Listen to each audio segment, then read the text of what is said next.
Hi, I'm the Scrub and you're here for one reason. Kugane Castle has been overtaken by a band of outlaws who are being paid for their reckless duty, including the rogue swordsman Yojimbo. How outrageous that these men would be paid ludicrous sums of money to take up arms and storm the castle. Huh? No, I'm not lifting a finger until you pay me from the last time I helped you guys out. Ah, lovely. Let's take care of some outlaws.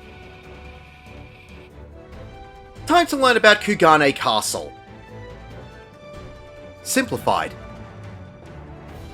Head through the archway and pull the 3 enemies. Continue through the garden until you reach the Colossus on the left. When you pull it, 2 more ninjas will spawn in. The ninjas will gain a buff called Kiss of the Wasp, where their damage will be increased. Watch out for the conal AoE from the blade and the point blank AoE from the Colossus. The Colossus will also do a cleaving tank buster called Clear Out. Kill everything and the path will open up. Pull the 2 samurai and turn right to the Colossus on the bridge. As you pull the Colossus, 2 more ninjas will spawn in from the water. When everything has been defeated, 6 more ninjas will spawn out of the water. Kill everything, the door will open, and it's first boss time. The boss will have a conal AoE directed at the main tank called Clear Out. Don't stand in this as it can seriously hurt. Kenki releases a room-wide AoE. Helm Crack is a stack marker. Group up to share the damage. There will be bombs that will occasionally spawn in with an arena-sized ring around them and tether to random players. The tethered players will need to keep to the walls of the arena as much as possible. Just don't go into the middle of the arena as the bombs will start moving towards you. A few seconds later, the bombs will leap and grab the tethered players who will be held in place with death throws, which means you cannot move, but you can still perform actions. You can kill the bombs as they don't have a lot of health, which will stop their chase of the tethered player or release their grip. When the bombs are defeated or they grab a player, they will start casting Harakiri. When this cast finishes, they will explode. This is a proximity marker explosion. The closer you are to the bomb, the harder it will hit you for. However, if you're out of the AoE, you won't be hit at all. Mechanics will repeat until the boss has been defeated. Exit out of the arena and head through to the next area. Enter the manor and pick up the 3 enemies as they arrive in the area. Head through the opening on the right until you get to another set of 3 enemies. When the summoner is aggroed, it will place a summoning circle in front of it and cast medium, which will summon an ad if the cast ends. Although you can kill the summoner before their animation goes off to prevent this from happening. Also, watch out for the straight line AoE from the Onmitsu. Kill everything and the door will open. Pick up the 3 enemies and head around the corner to the open room where there'll be 2 more enemies and a summoner who will again cast medium and possibly summon another ad into the fight. After everything has been defeated, 3 more summoners will land in the room and all cast medium. You probably won't defeat all 3 of them to prevent all 3 from spawning an extra mob, but you'll give it a good shot. There's also nothing different about the summoners as they will all summon the same enemy. Kill everything, the door will open, and it's second boss time. Isen is a tank buster. You'll see there is a pattern of planks on the floor. The boss will spawn in ads on the outside who will highlight a section of planks in the arena which will start to bounce. If you are still in this AoE after a few seconds, the planks will be flipped and you'll be tossed into the air and given an incinerable Vuln stack. Clockwork right on is an electric point blank AoE. Just spread out and avoid overlapping these. Ads will spawn in and cast narrow straight line AoEs. After a short time, if you don't kill them, they will start casting Harakiri and explode like the bombs from the first boss, but this time they are room-wide AoEs. So make sure that you nuke them down quickly. The next time the planks are highlighted, there will be 2 sets of planks that will flip. The second set will be the safe zone of the first set. You've just got to dodge between the sets of planks being flipped and you'll be okay. Also, the ads on the outside will cast narrow straight line AoEs at random party members after they flip the planks. The boss will repeat these mechanics until it has been defeated. Exit out of the boss room and into the next part of the manor. The next pull I'm about to describe can get kinda spicy, so I understand if you want to stagger the next few pulls. Head forward and pull the enemies, then head up the stairs to the right. Pull the Colossus and head around the corner. There will be more enemies that will spawn in as you enter the room. Stop here and kill everything. Watch out for the moves from the Colossus from earlier in the dungeon like Clear Out and Kenki Release. Also watch out for the Karakuri Hanya that will have large conal AoEs called Auto Crossbow. When you get the bombs down below 30% health, they will have a large AoE and start casting Harakiri. You can kill them quickly before they explode and their cast can be stunned. More enemies will spawn in periodically in this room as well as more enemies when everything has been defeated. Kill these enemies, the door will open, and it's final boss time. Aiyagiri is a point-blank AoE around Yojimbo. Wakizashi is a tank buster. When Yojimbo becomes untargetable, his hound companion Daigoro will spawn in. Piles of money will scatter around the arena and become interactable. A duty list bar labeled funds will appear. Daigoro will begin to eat the piles of coins which will fill the bar. The more this bar has filled, the harder his subsequent move will hit the party for. You can interact with the piles of money and pick them up before Daigoro gets to them, but if you're in the path of Daigoro, he will knock you back. After Daigoro has been recalled, Yojimbo will perform a weakened version of his ultimate. Metsutagiri is a room-wide AoE. He will quickly cast Inoshikacho, which will have butterflies fall from the ceiling and have medium-sized AoEs around them. First on the inside, then on the outside. Just dodge away from them to avoid them. When he calls upon Daigoro for a second time, he will quickly cast Dragon's Lair, which will spawn 4 dragon heads around the arena. Kill the heads or they will continue to shoot narrow straight line AoEs at random party members. If the heads fly into the sky before you kill them, they will rain down damage onto the party with Dragon Strike. The more heads that are still alive, the harder this will hit you for. Just defeat the heads as quickly as possible. Yojimbo will repeat mechanics until he has been defeated. Congratulations, you have beaten Kugane Castle.